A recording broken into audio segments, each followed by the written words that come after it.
If someone offers you $5,000 to spend 7 nights inside an abandoned church, don't ask why, just walk away. I didn't. I thought it would be the easiest money I'd ever make. By the end of the 7th night, I realized they weren't paying me to watch the church. They were paying to see if it would choose me. How it all started. My name is Ryan Carter. I'm 28 years old. Until last October, I worked as a night security guard in Billings, Montana. When the company shut down, I lost my job. Rent was overdue. My truck was about to be repossessed. I had less than $60 left in my bank account. Then one afternoon, I found an advertisement online. Night watchman needed 7 nights only. Black Creek, Montana, $5,000, cash, no experience required. It sounded too good to be true. There was only one condition. Do not leave the church between midnight and sunrise. I laughed. It sounded like one of those fake internet horror stories. Still, I called the number. An older man answered almost immediately. His voice was calm, almost tired. You called about the church? Yeah.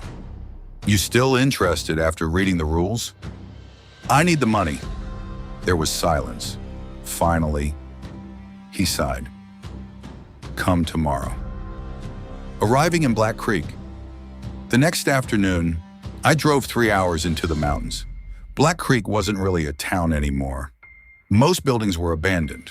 Store windows were covered with dust. Streetlights leaned sideways. It felt like everyone had left years ago. My GPS stopped working just outside town. At the end of the road stood the church. It wasn't huge. White paint peeled from the wooden walls. The stained glass windows were cracked. A tall bell tower rose into the gray sky. Even during daylight, the place felt wrong. Not haunted, just unwelcome. Meeting the caretaker, an elderly man stood outside the entrance. He introduced himself as Samuel Brooks. Without smiling, he handed me an old brass key. Everything you need is inside. I asked him why nobody else wanted the job. He stared at the church for several seconds, then quietly said, because everyone who stayed longer than 3 nights never came back. I laughed. He didn't. Instead, he handed me a folded piece of paper. There are 7 rules. Break any of them, and no one can help you. I looked down at the paper. Rule 1, never sit in the last pew. Rule 2, if the church bell rings after midnight, do not count how many times. Rule 3, if someone knocks, do not open the main doors, no matter who they sound like. My smile slowly disappeared. Samuel looked me directly in the eyes. Then he whispered, good luck. He turned around, walked back to his truck, and drove away without looking back. I was completely alone. Inside the church, something heavy moved. The first night begins. The sun disappeared behind the mountains faster than I expected. Within minutes, Black Creek was completely silent. Not the normal kind of silence. There were no cars, no wind, no insects. It felt as if the entire town had stopped breathing. I locked the church doors, checked every window, and set my backpack near the front altar. Inside were a flashlight, a camera, 2 bottles of water, and enough food to last the week. At exactly 11:47 p.m., I looked at the list of rules again. The paper felt older than it looked, as if hundreds of people had held it before me. I folded it carefully and slipped it into my jacket pocket. Then I checked my watch. Only 13 minutes until midnight. Midnight. The church lights flickered once. Then everything became still again. My flashlight was the only source of light. The stained glass windows reflected the moonlight across the wooden floor. Every shadow looked like someone standing still. I kept reminding myself, this place is abandoned. Nothing more, nothing less. Then, my watch showed 12:13 a.m. The bell at 12:13 a.m. Without warning, the church bell rang. Boom!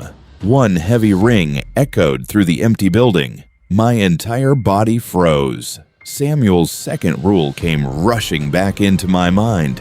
If the church bell rings after midnight, do not count how many times. My instincts told me to count.